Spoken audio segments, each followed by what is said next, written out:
Le pénible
Alléluia.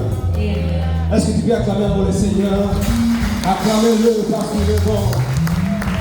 Yeye ni mwema kwetu, ametutendea zaidi ambayo tumemwomba.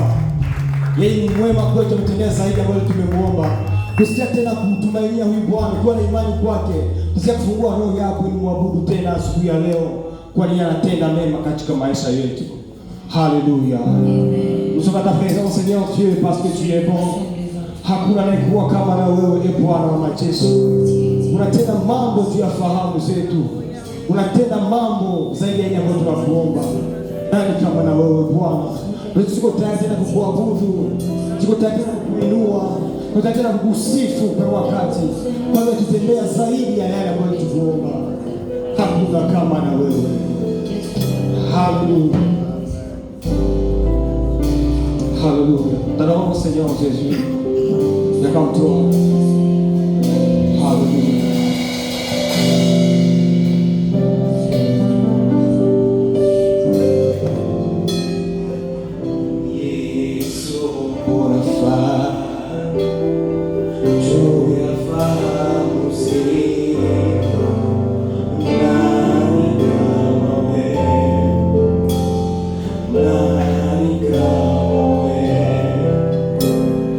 Yesu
maisha yako.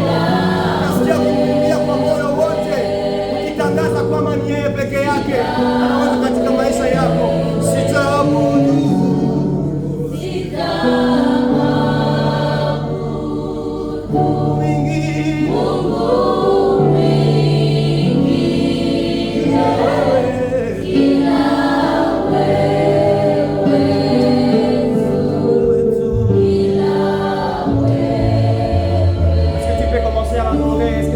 à le lever, lui qui est le maître de toutes choses, lui qui règne à jamais, lui qui n'a jamais failli. Tu lui as demandé un et t'a donné deux. Tu lui as demandé le travail, t'a donné aussi la promotion. Tu étais chômeur, et maintenant tu commences même à payer les gens. Tu étais chômeur, tu commences à payer les gens maintenant. Est-ce que tu peux commencer à l'adorer encore? Tu peux commencer à l'adorer. Tu étais sur la terre, aujourd'hui tu es marié. Il t'a donné une bonne famille, il t'a donné un bon mari, il t'a donné une bonne femme. Est-ce que tu peux encore commencer à le lever? Est-ce que tu peux parler encore, encore et encore? Lui qui est bon, lui qui est suffisant. Personne n'est comme lui. Alléluia. C'est bon Seigneur parce que tu es bon. Tu es digne Seigneur Jésus. Alléluia. Qui serait encore toi? Personne ne peut être comme toi. Alléluia. Aza tumshangilia Bwana kwenye huko. Mwambie wewe unastahili. Hakuna mwingine aliye kama wewe. Tungali tu attitude ya maombi. Aza tu kumwambia hakuna, sijaona kama wewe. Sijaona mwingine kama wewe. Sijaona mwingine Mungu kama wewe. Na njoo Bwana, sitaweza kukulinganisha na yeyote yule. Kila asubuhi unanipatia masababu za kukuabudu. Kila jioni unanipatia masababu za kuinua jina lako tu. Sijaona mwingine kama wewe Mwokozi. Sijaona mwingine kama wewe Mwokozi. Ndio maana Mkristo mpenzi na kualika abudu pamoja na mimi. Umwambie tu kama hakuna aliye kama wewe Mfalme. Ndio, ni kweli hakuna aliye kama wewe. Baba, nilipolala nilifananishwa na mauti, na kuamka kwangu ni kama muujiza. Ndio maana Baba, sitaweza kukulinganisha, sitaweza kukukompare, sitaweza kukukompare, sitaweza kukukompare. Baba, matendo yako inazidi ufahamu, matendo yako inazidi ufahamu wanadamu, matendo yako inazidi wanasayansi, inawazidi na akili. Matendo yako yako juu ya yote.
yako.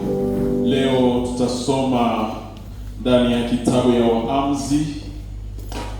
ya Waamuzi, na mafundisho yetu ya leo patikana ndani ya hadithi za Gideoni ama Gedeon.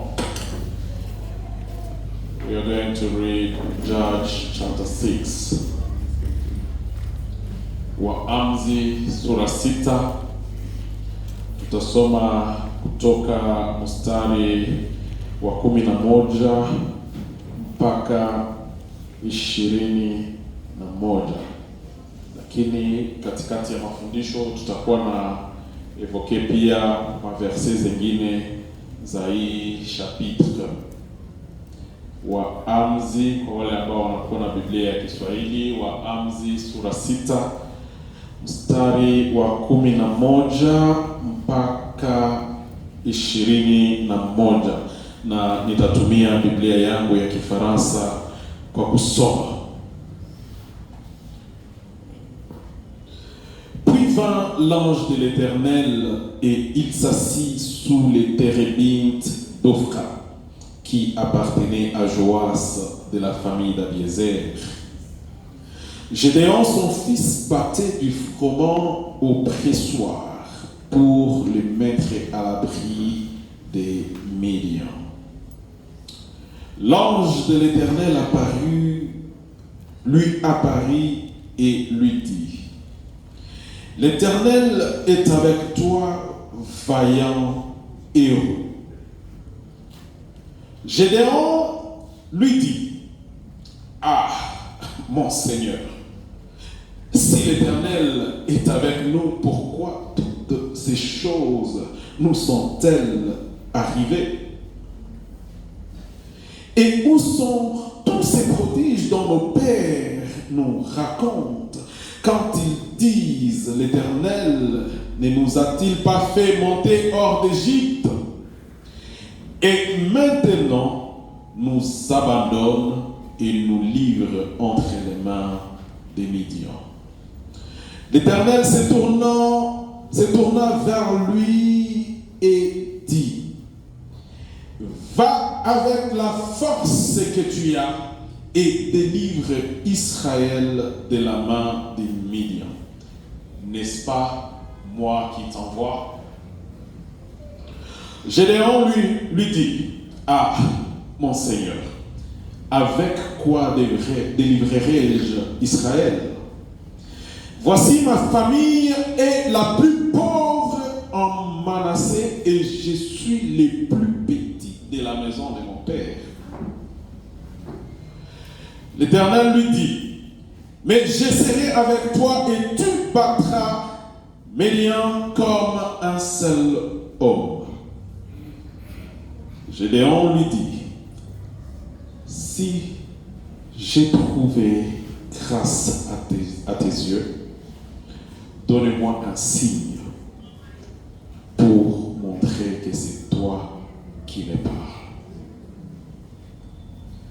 Je réponds: Si j'ai trouvé grâce à tes yeux, donne-moi un signe pour montrer que c'est toi qui me parles.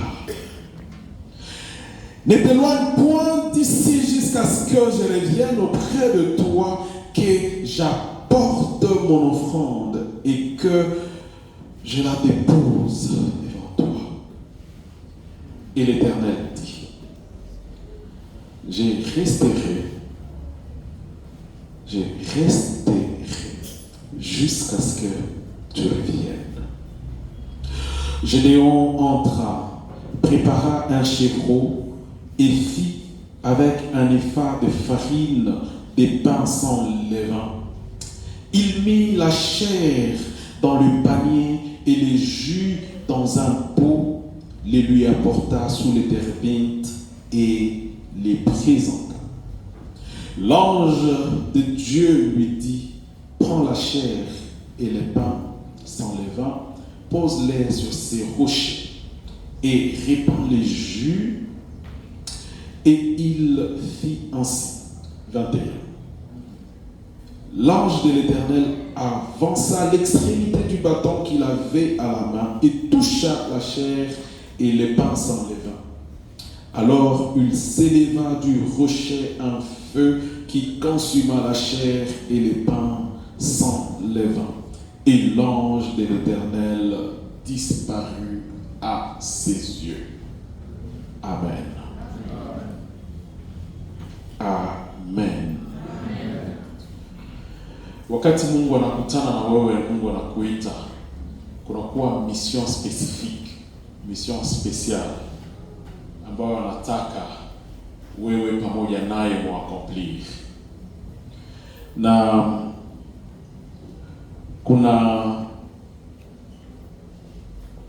kunakuwa masomo fulani ambao Mungu anapenda kufunze wakati yenyewe anakuita. Kunakuwa msemo mmoja watu wanazoea kusema kwamba Mungu hazo yake kuita watu wenye viko na makalifikasyon za mingi, lakini Mungu jo anakalifiaka watu wenye ameita. Mkakumbuka mzuri, Musa alikuwa na makalifikasyon za mingi sana. Kwa amesoma, alikuwa prince mnyumba ya Farao. Lakini mbele Mungu atumikishe Musa, akaanza kumvunja, kumshusha afike ku niveau ambayo Musa atadependre na Mungu. Musa angeliapiaka mwile mission. Gisi alikuwa kwa ile position yake ya prince kule mnyumba ya Farao. Angelipiaka na malogike za maadministration, angelipiaka na malogike za kuleta arme ya Farao juu ikuye kombo, angelipiaka na logike ya kutengeneza kwanza arme ya kusema juu ni liberation, il s'agit d'une liberation. Angelianzaka bon, tunatafuta tengeneza arme, tu recruter ba soldats, tu ba former na kisha twende pigana na Farao. Mais la logique de Dieu, wakati Mungu anakuita, usikie kwanza na zile akili zako. Usikie kwanza na mastrategie zako. Mungu alianzaka vunja logike zote za Musa. Akamrudisha kwa masomo 40 ans. Kaambia Musa, wende soma kwanza, pita kwanza masomo yangu. Masomo yangu ni masomo ya humilite. Masomo yangu ni masomo ya kukosewa juu kudependre na resources za Mungu. Ni juu kudependre na nguvu za Mungu. Wakati Mungu anakuita juu ushuke mbele yake na useme, Mungu, mimi niko hapa ngizi niko. Akili zangu nazitia pembeni, mali yangu naitia pembeni, nguvu zangu nazitia pembeni, masomo yangu na madiplome nazitia pembeni. Lakini ninakuja nashuka mbele zako, unitumikishe gizi unapenda.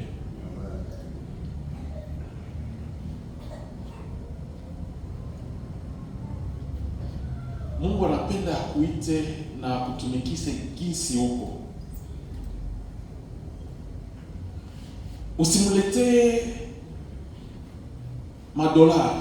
Aseme Mungu, ninakuja kwanza nikuoneshe kwanza madolari zangu, atakwambia hapana. Watu wote ambao Mungu aliita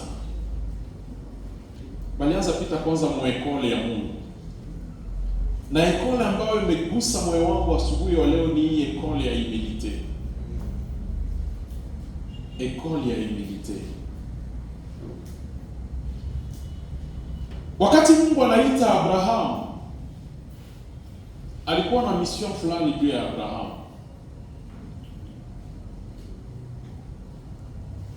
Na Mungu alianza mkalifie kwanza kwa hii mission yake. Abraham alikuwa baba tuku. Baba mwenye hana mtoto.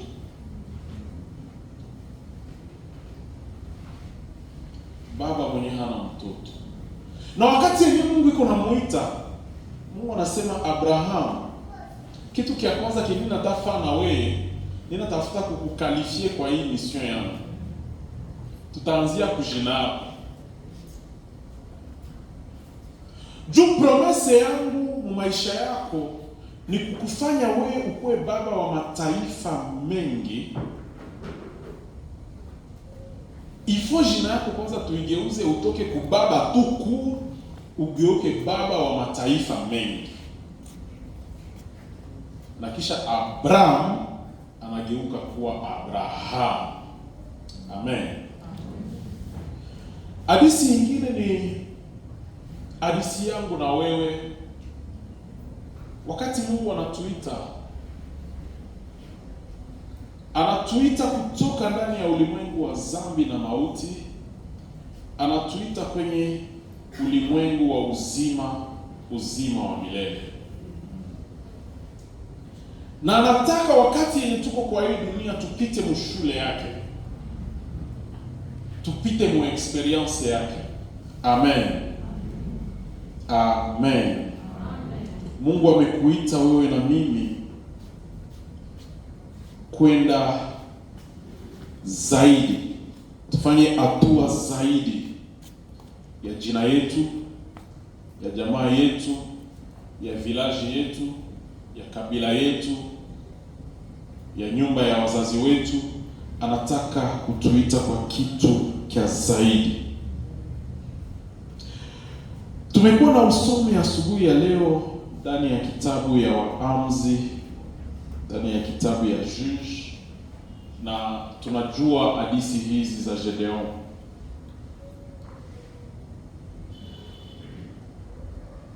Usomi wangu wa Gedeon leo imekuwa usomi tofauti, sababu kuna mambo fulani ambayo nimejifunza humu. Imekuwa kama nimedécouvrir tena hadithi ya Gedeon. Kwa nimeshaisoma plusieurs fois, lakini asubuhi ya leo moyo wangu umekuwa kama mko changamoto kubwa sana, sababu nimejifunza mambo ya mpya kutoka kitabu hiki, kutoka hadithi hii ya Gedeon. Na leo asubuhi nataka kufundisha kuhusu temu hii, Mungu anakuita kwa mengi zaidi. God is calling you for more. Dieu t'appelle pour beaucoup plus. Amen.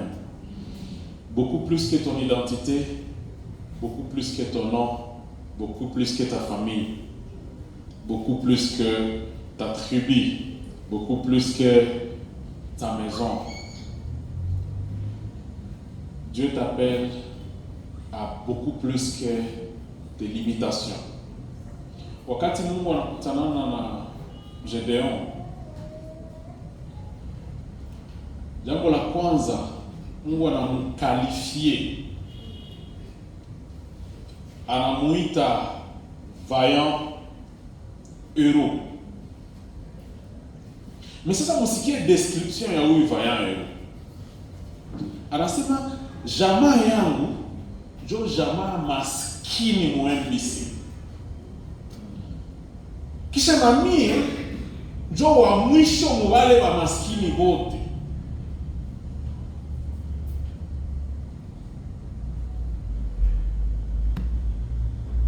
Maisha yangu siwezi jikompare na wale wengine, juu mimi ndio wa mwisho mwale wote.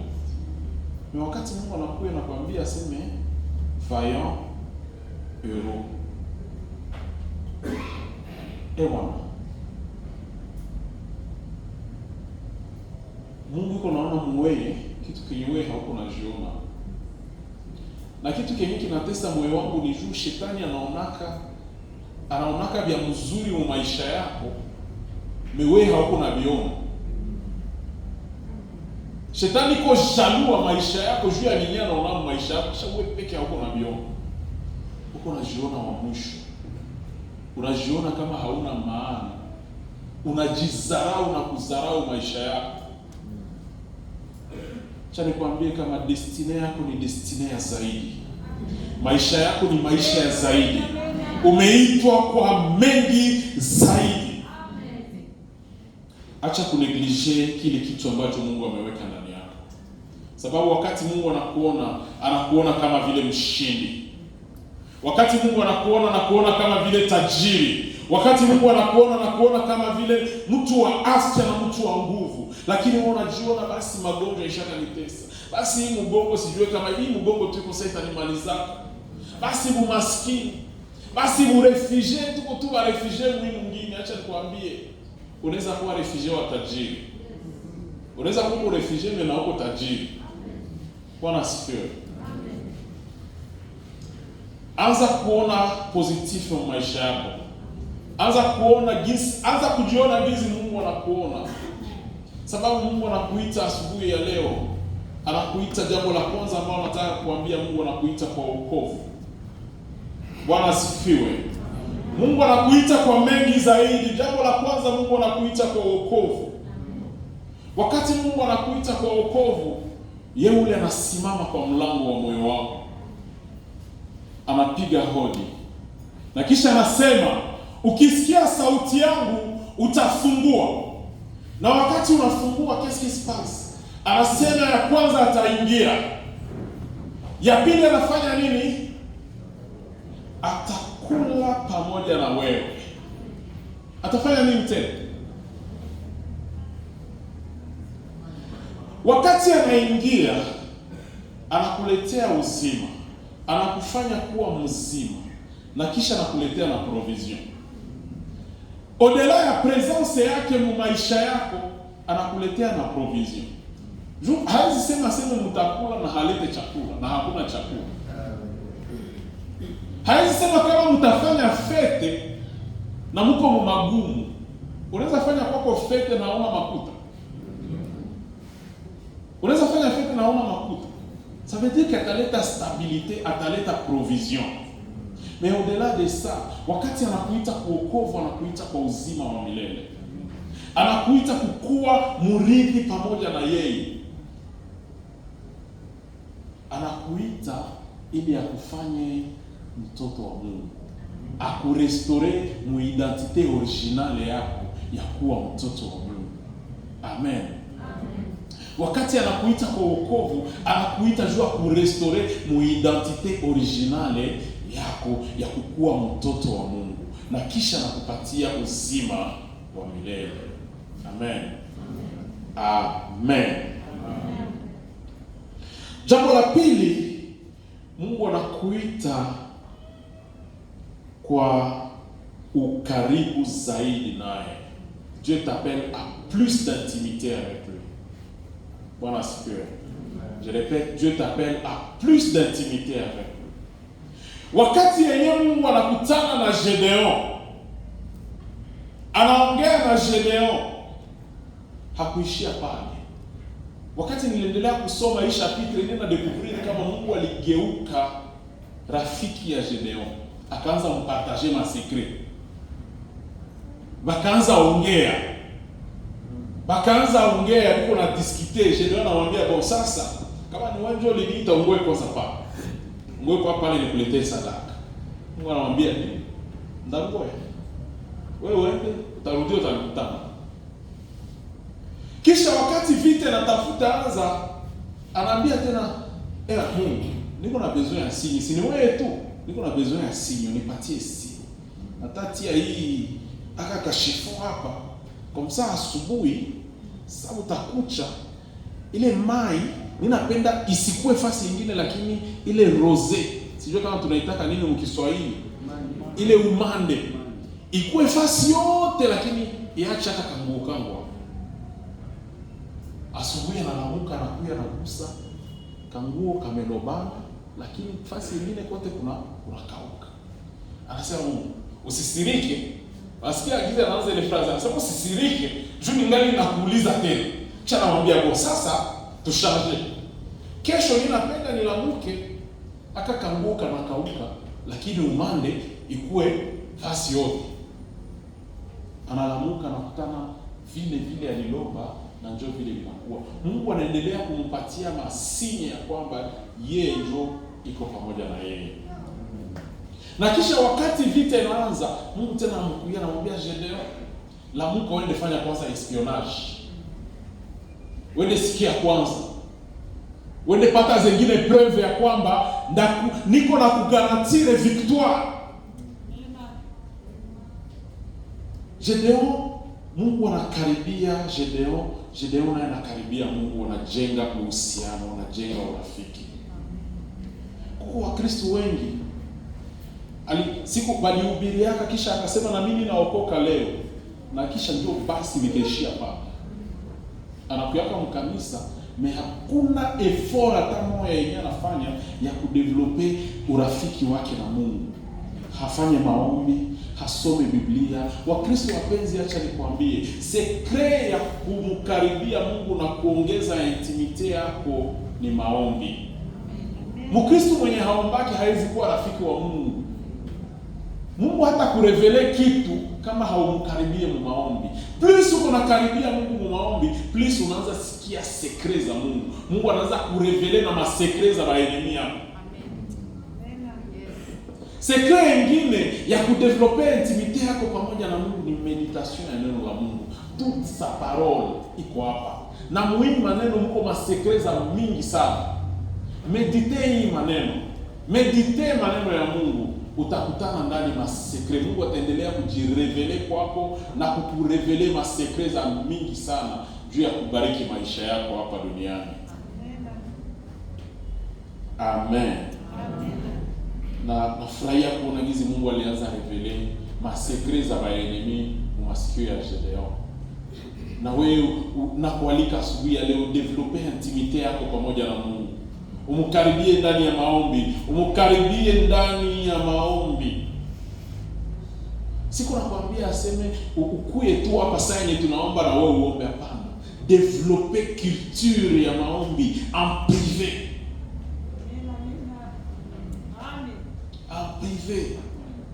Ile maombi yako wewe anakuambia aseme wakati unataomba ingia mshambre yako, omba, tafuta Mungu. Kwa Kiingereza wanasema go in the secret place. Wende tafuta Mungu mwa ile nafasi ya siri. Kwenye watu waliko na kuona, tafuta intimite, tafuta urafiki na Mungu ndani ya maombi. Mkristo wa MBC na kuhimiza asubuhi ya leo, tafuta Mungu ndani ya maombi. Tafuta Mungu ndani ya maombi. Wakati unasikia wanapanga mpango wa maombi kanisani, kuja uombe. Usingoe wakati unapata maatake ndio unaanza tafuta maombi. Unaanza zunguruka makartie, unauliza makanisa, hakuna veye hapa. Juu ushaogopa shambre yako, unaogopa na msingizi mwako. Unaanza tafuta maveye mu makartie. Unaanza tafuta machumba ya maombi mwingine. Usingoe ile wakati. Anza tafuta Mungu. Tafuta Mungu kwa wakati unaofaa na wakati usiofaa. Jambo la pili, jambo la tatu, Dieu t'appelle à la restauration de l'adoration. Mungu anakuita urudishe mahabudu ya kweli. Mungu anakuita ufanye nini? Urudilie maabudu ya kweli. Maabudu ya kweli. Sababu gani nasema hivi?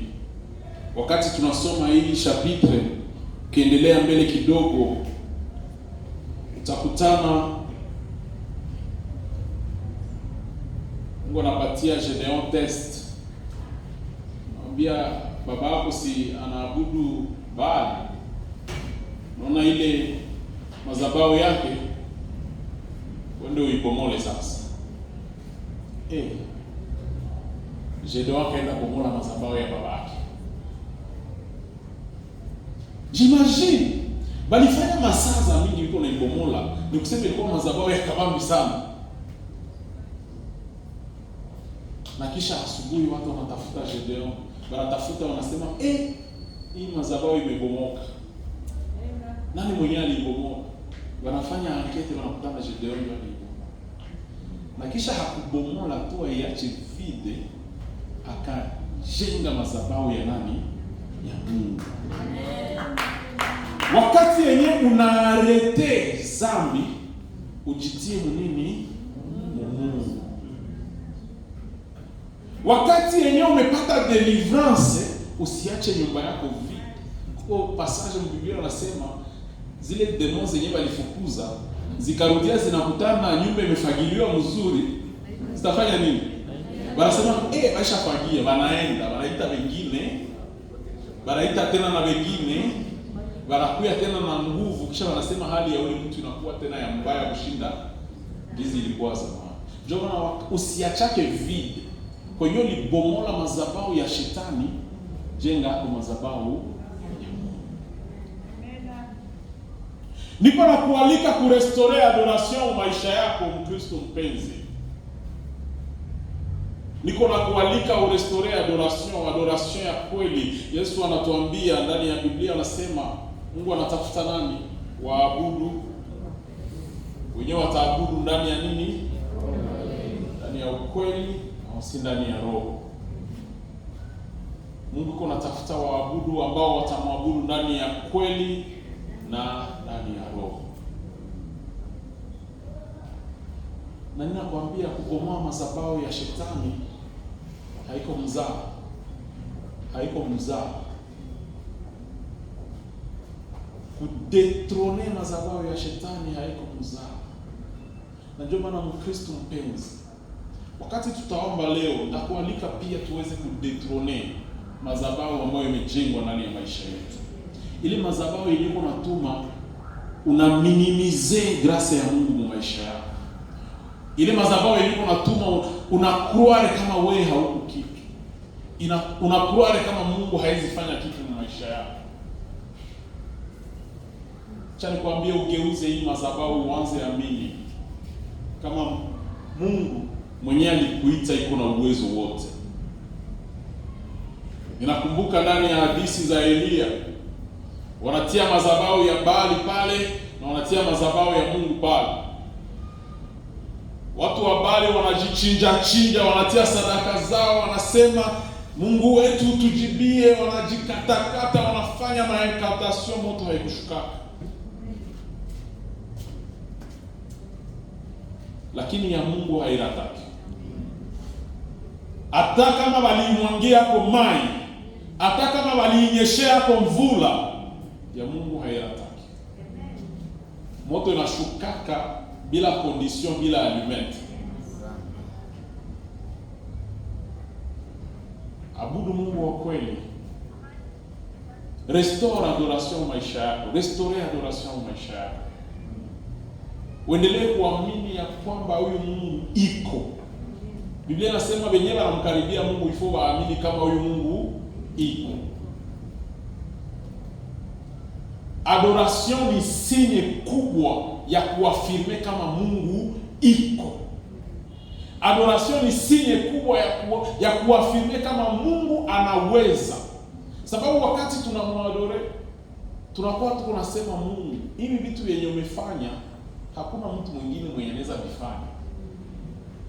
Kazi yako kwa maisha yangu hakuna mtu mwingine mwenye anaweza ifanya. Kumbuka hapa, wakati watu wanakuja wanasema mtuoneshe yule mtu mwenye aliangusha hii madhabahu, tunataka muua, hastahili kuishi. Kisha babake na Gedeon anakuja, anawaambia, sasa kama huyu Baali ni Mungu, simwache ajipiganie basi yeye peke. Kama huyu Baali ni Mungu, afanye nini? Ajidefendre yeye. Atajidefendre yeye, na alishindwa wakisha moto wakati wa Elia. Sanamu haiwezi kujidefendre. Sanamu haiwezi kujidefendre. Na mbele ya Mungu sipatie sanamu valeur. Na ndio maana acha nikwambie, restore l'adoration ya Mungu. Urudilie maabudu ya kweli. Amen. Amen. Usipatie sanamu, usipatie shetani nafasi. Usipatie shetani nafasi. La restauration de l'adoration passe par la repentance. Kurudisha maabudu ya kweli inapita kwa kutubu na kutengeneza. Na acha nikupatie mfano ya mwanamke Msamaria. Wakati Yesu yuko anamfundisha juu ya maneno ya adoration, il fallait corriger maisha yake, il fallait corriger histoire yake. Wakati Mungu uko na kuita ku restaurer adoration maisha yako, il faut ipitie mu repentance. Faut que uweze kuadore Mungu na uko propre. Na Yesu pia anakuambia wakati yenyewe uko nakuya adore Mungu, wakati uko nakuya adore Mungu na sadaka zako, kama unakumbuka kikuko faute quelque part, ufanye nini? Urudie kwanza nyuma, anza tengeneza kule, kisha njoo huku ukuye. Restauration ya adoration inapitia kutengeneza na kutubu. Sababu adoration ni kama vile sadaka mbele za Mungu. Usiletee Mungu sadaka yenye iko na matashi, yenye iko na makosa. Amen.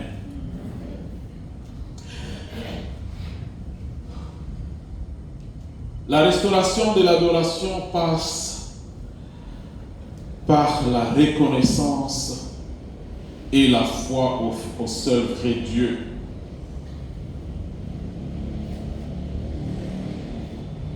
La reconnaissance et la foi. Nimewambia hapa, mwenye hana revelation kama Mungu anaexiste haiziweza adore. Utaadore kenye haujue kenye haki existe. Il faut Mungu ajirevele kwako ke anaexiste pour que uweze kumwadore na adoration yako ikuwe na sens. Na hii inapitia tu kwa imani. Mwenye hana imani haizi pia Mungu atudanganya sisi kuna abudu Mungu. Ça n'a aucun sens. Mwenye hana imani haizi pia tudanganya sababu adoration yake haina maana. Atakuwa na abudu nini au nani? Unaweza abudu kenye haujui. Unaweza abudu kenye haujui. Si Yesu iko clear sasa iko naongea na mwanamke Msamaria. Unaweza abudu kenye haujui. Haiwezekani. Ndio maana tunamwaproche Mungu kwa imani na tunamwabudu pia kwa imani. Amen. La restauration de l'adoration passe par les offrandes. La restauration de l'adoration passe aussi par les offrandes. Inapitia aussi ndani ya sadaka zetu. Wakati yenye Mungu anapatia Gedeon ordre ya kubomola altar ama mazabao ya Baal, walimwambia vitu vyenye afanye nini? Alete, akuye fanya nini? Akuye atoe sadaka. Na wakati wanamaliza kubomola hizi mazabao na wanajenga ya upya, nini ilifanyika? Wakatolea Mungu nini? Sadaka. Amen. Wakatolea Mungu sadaka. Cha nifanye ni ouvrir parenthèse kidogo. Wakati yenye Gedeon anakutana na Mungu, kitu kia kwanza kenye alifanya alisema, kama tu ni wewe njoo kuna niongelesha, acha basi nilete sadaka yangu nifanye nini? Nikutolee. Gedeon akarudia mnyumba, Mungu akangoe. Sijui kama ilikamataka wakati gapi. Juta ya kuchinja kambuzi na taa ya kupiga mikate ni saa za mingi. Mungu alikuwa patient kabisa. Taa ya kupiga mikate. Unaanza ponda farini. Unamaliza ponda farini, qu'est-ce qui se passe par la suite? Unatia mfuru. Kisha unangoya. Mungu alikuwa patient kabisa. Il a été très patient, comme il est toujours. Mungu yuko toujours patient. Si ni kweli? Mungu yuko patient. Na kitu kingine ambayo inafurahisha moyo wangu ndani ya usomi huu, ukisoma hadithi hizi, kumwanzo wanasema Israeli ilikosea Mungu na kisha akawasumetre ku persecution ya Wamidian. Wamidiani walikuwa nakuya saa yenye Waisraeli wanapanda shamba zao, wanakuya wanabomola vyote, wanaharibisha. Na vyenye vitakomala wanakuya wanavivuna. Walikuwa nakuya wanabeba vyote. Kisha Gedeon anasema, jamaa yangu ni jamaa nini? Maskini. na mie njo wa mwisho mubale wa maskini wa mjamaa yangu. Na kisha viko periode ya persecution, manake periode ya umaskini generalize. Habana tena mashamba, habana tena kitu. Lakini Gedeon anafanya nini? Anapata kia kutolea Mungu. Meweye huko hapo kuna justifier huko Kampala sijui vitu gani.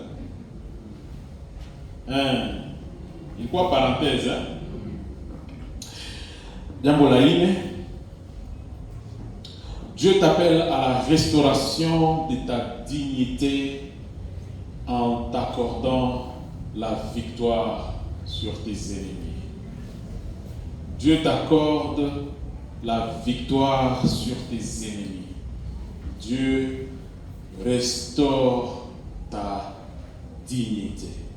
Shetani amekupiga siku za mingi, amekupatisha haya, amekuimposer pauvreté, amekuimposer magonjwa, amekuimposer haya. Il a imposé la même chose à la famille de Gédéon. Il va imposer pauvreté, il va imposer haya, sababu walikuwa hawana tena droit na kumali yao. Wa Midian wakati yenye shetani iko na besoin ya kupersécuter, anakreaka association ya baenemi, anafanya na baenemi bageuke barafiki juu bakuye contre wewe, juu tu akupatishe haya. Mkristo mpenzi, ningependa tu usimame, tusiongee maneno hii na umesimama tu, tuanze refleshiri ya jinsi tutaomba. Karibu kusimama. Shetani amekupatisha haya siku za mingi, ameharibisha reputation yako, amekuoprese, amefanya mareklamation mingi juu ya maisha yako. Lakini asubuhi ya leo, jinsi tu Mungu alirestore dignité ya Israel kupitia Gedeon, acha Mungu arestore dignité ya maisha yako. Sababu wakati Mungu analeta ushindi mu maisha yako, wakati Mungu anakugarantir victoire, anakurestore. Anarestore heshima mu maisha yako, anarestore mali yako, anarestore identité yako. Nikizani après hii vita, après hii ushindi yenye Mungu alipatia Gedeon, Biblia inasema 40 walikuwa muamani. Acha Mungu arestore dignité mu maisha yako. Haya yenye ushapata inatosha. Humiliation yenye shetani ameimpose mu maisha yako, ça suffit maintenant. Dieu t'appelle à beaucoup plus. Usiangalie tena familia yako, sababu Mungu anatafuta kukupatia identity, anatafuta kukupatia reputation au-delà ya familia yako. Usiangalie tena magonjwa yenye imeterase maisha yako, leo ndio mwisho. Usiangalie tena statut yako ya refugee, unasema mimi niko refugee sina droit ya kitu. Acha nikwambie, unaweza kuwa refugee na maisha yako yanakuwa tofauti. Hamujua hapa ba refugee wenye wiko na marange rover. Hamwajua hapa mwingine. Sasa jua nini wewe unajifunga sana, unasema mimi niko refugee, unakuwa saa mwenyewe hauna droit kwa maisha. Nani mwanasema sasa Mungu haizi kubeliri kwenye huko? Ile neno ya Biblia inasema kwenye unatia mguu yako na kubeliri, ile territoire inakuwa yako. Ile neno ni bongo. Ni neno ya bongo. Mshasikia neno ya bongo mu Biblia? Ndio maana wakati unaomba, takualika tu upige mikono na kuanza kudeklare maneno juu ya maisha yako. Anza kukatala, useme leo ndio mwisho ya humiliation. Sababu Mungu anakugarantir victoire sur tes ennemis. Et il est en train de te restaurer au nom de Jésus. Piga mikono, tangaza maneno juu ya maisha yako. Uanze kumwambia Mungu, oui Seigneur, leo ndio mwisho ya humiliation. Aujourd'hui, je réclame la fin de l'humiliation dans ta vie au nom de Jésus. Oui, le Seigneur est en train de t'accorder. Il te l'accorde au nom de Jésus. Il t'accorde la victoire. Il restaure ta dignité. Il restaure ta santé. Il restaure le respect dans ta vie. Il est en train de restaurer ta richesse.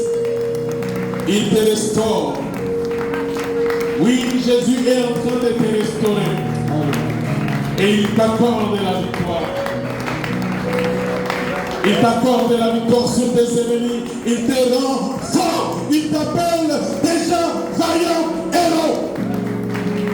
Hey, mama uliye hapa, Mungu iko na kuita deja fertile. Hata kama hujazaa, Mungu iko na kuita deja mama fulani. Baba mwenye uko hapa, Mungu aishaanza kuita manager. Ulikuwa unajiita shomere jana, leo Mungu iko anakupatia titre, anakupatia na contrat, ana restaurer dignité yako kwa familia. Wengine walikuwa wanakujua kama shomere jana, leo batadanganyika sababu Mungu iko na restaurer dignité yako. Mungu iko na changer histoire ya maisha yako.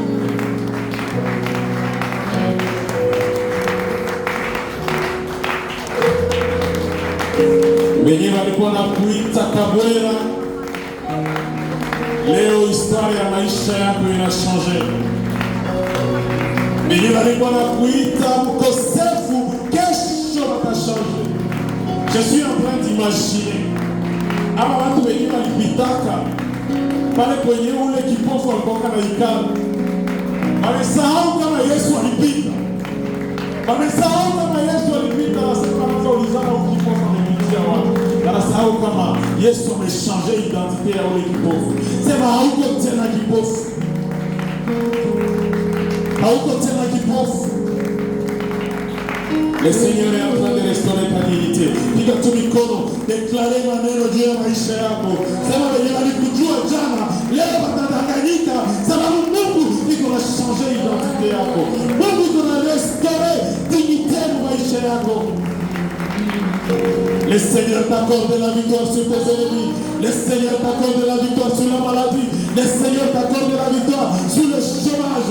Le Seigneur t'accorde la victoire sur les sorciers de ton quartier. Le Seigneur t'accorde la victoire.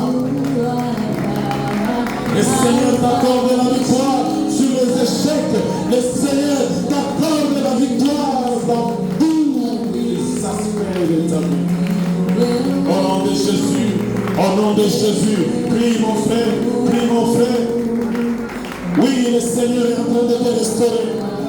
Le Seigneur restaure ta famille. Le Seigneur restaure ta maison. Le Seigneur restaure la sécurité dans ta maison. Au nom de Jésus, au nom de Jésus, au nom de Jésus. Oh, achamungu akurudishie. Akurudishie heshima ndani ya jamaa, akurudishie heshima ndani ya nyumba yako, akurudishie heshima ndani ya kazi yako. Acha Mungu akurudishie heshima sababu leo Mungu anakupatia ushindi.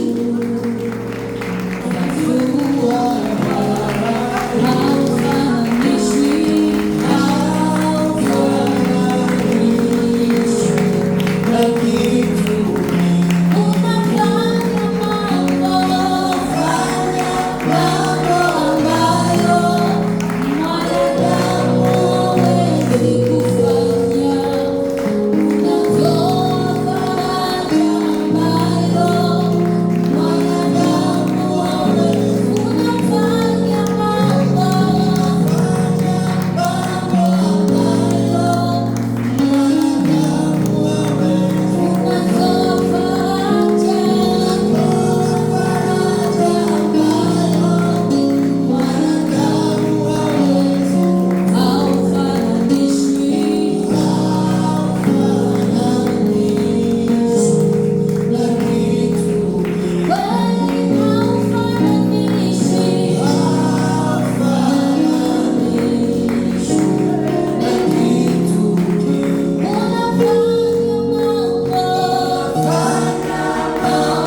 lakini ahadi ya Mungu itafika namna gani?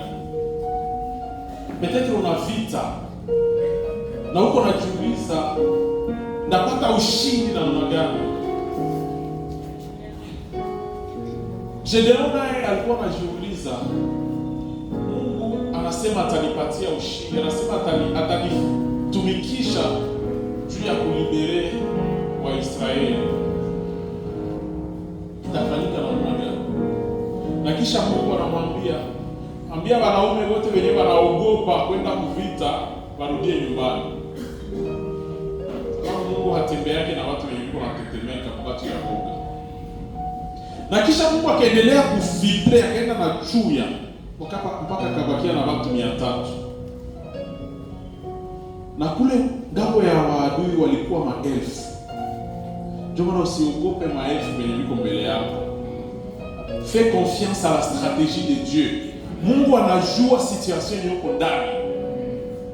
Na yeye ndio maître wa plan yenye itakutosha mwa ile situation. Ndio maana anakukumbusha asubuhi ya leo usiogope. Wakati unasoma Waamuzi 7:22 wanatuambia hivi, wale watu 300 walisone tu trompette. Na sasa walisone baenemi bakaingizana bisu entre yao. Kuko victoire zenye utapata bila hata kupigana kama tu unafuata strategia ya Mungu. Fata nini? Strategia ya Mungu. Amen. Na umfaire confiance juu yeye ndio anajua plan ya vita. Amen. Shika sadaka yako kwa mkono. Chukua sadaka yako. Kwa wale ambao wanakuwa na 1/10 ya kulipa, waweze kuona wadiakoni. Sijui kama envelope, kaangalia tu kule nyuma, ma envelope za 1/10 ziko kule, na tutakualika ushike sadaka yako kwa mkono, na tutapatia mzee Ibrahim nafasi aweze kuombea sadaka. Karibu mzee kwa maombi.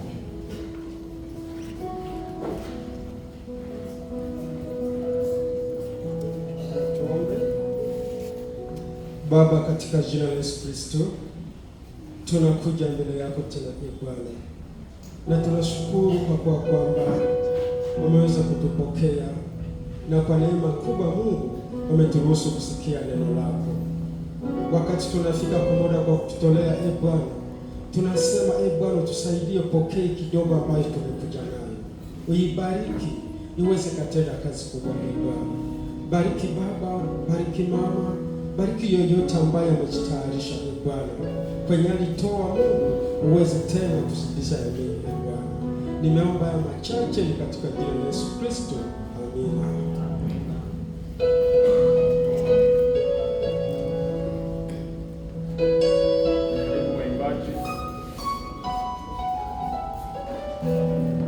Tutafuata tu mwelekeo wa diakoni, watatuongoza jinsi ya kutoa. Karibu.